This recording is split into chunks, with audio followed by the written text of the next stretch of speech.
Olá!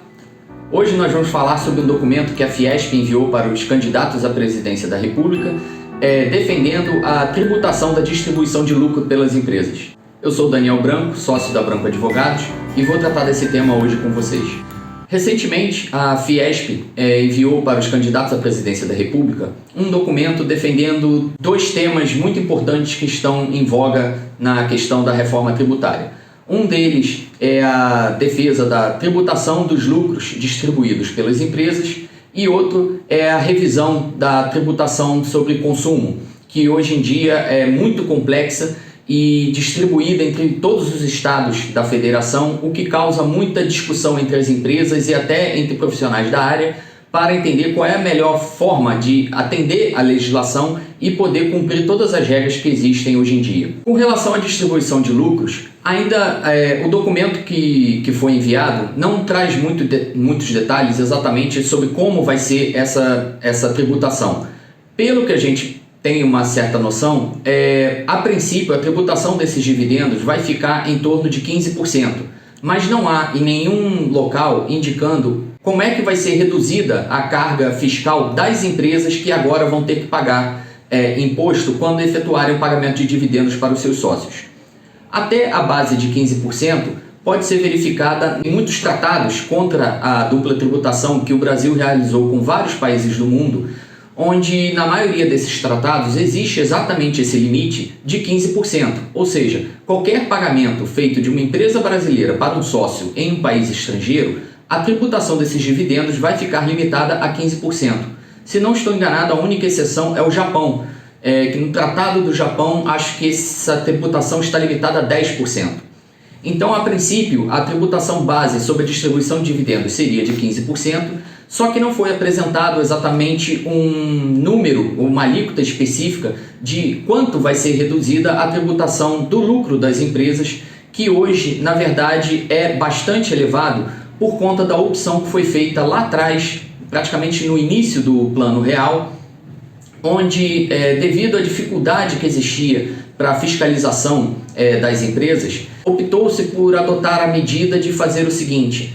consolidar toda a tributação em cima das empresas e isentar de tributação o pagamento de dividendos. Ainda não sabemos se isso é uma boa ideia ou não, mas a princípio parece que não é uma ideia muito interessante para os cofres públicos, porque vai deixar na mão das empresas a opção sobre qual é a melhor época para se tributar esses dividendos. Porque conforme tem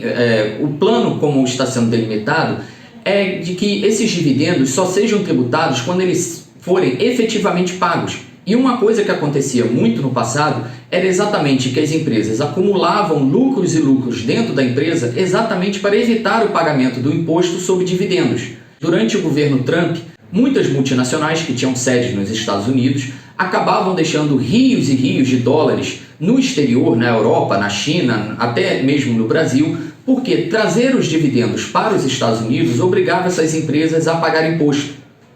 Então, para reduzir a sua carga fiscal, as empresas preferiam deixar esse dinheiro alocado nos respectivos países, ao invés de trazer para os Estados Unidos. Quando o Donald Trump entrou na presidência, uma das medidas que ele tomou foi exatamente reduzir essa tributação sobre o retorno de dividendos para os Estados Unidos. A consequência imediata foi uma enxurrada de dólares indo em direção aos Estados Unidos, exatamente para aproveitar a redução da tributação. Provavelmente isso também acontecerá com o Brasil. Havendo uma tributação sobre dividendos e uma consequente redução da tributação do lucro das empresas, há uma grande possibilidade de que muitas empresas multinacionais acabem deixando dinheiro parado no Brasil ao invés de recolher o imposto que hoje é recolhido naturalmente para a Receita Federal. Então, nós ainda estamos verificando exatamente qual é a viabilidade disso e qual a vantagem que isso pode trazer para o Brasil, porque não é muito claro de que a instituição de tributação sobre dividendos irá aumentar a arrecadação, porque exatamente transfere para as empresas o poder de decidir quando essa tributação vai acontecer, enquanto que pela regra atual, basta encerrar o ano, a empresa apurar o lucro e todo o lucro vai ser tributado, ficando a cargo das empresas, na verdade, distribuir o dividendo quando bem entenderem, porque a distribuição já não causa mais nenhum impacto na tributação. E também um segundo problema que surge com a tributação da distribuição de dividendos é uma figura antiga que há muitos anos já não é vista direito no Brasil, que é a distribuição disfarçada de lucros. Ou seja, para evitar a tributação, muitas empresas poderão adotar diversos mecanismos que dificultam muito a fiscalização de que se o que está sendo distribuído é efetivamente um lucro ou não.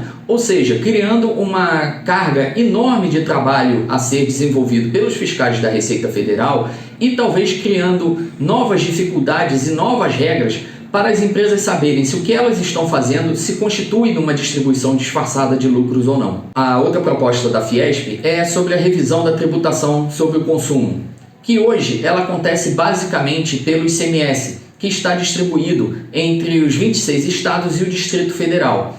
Embora a ideia seja muito boa, eles ainda pregam a noção de transformar toda a tributação sobre consumo num imposto sobre valor agregado de base nacional. O grande problema que nós vemos com isso é que transferindo a tributação de uma base estadual para a base nacional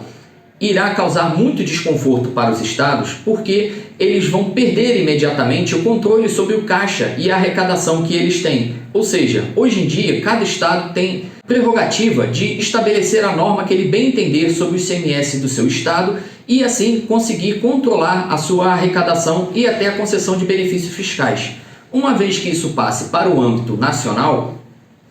esses estados vão perder muito dessa força e vão talvez ficar submetidos às normas e às ordens de Brasília, coisa que a maioria dos governadores não quer ficar.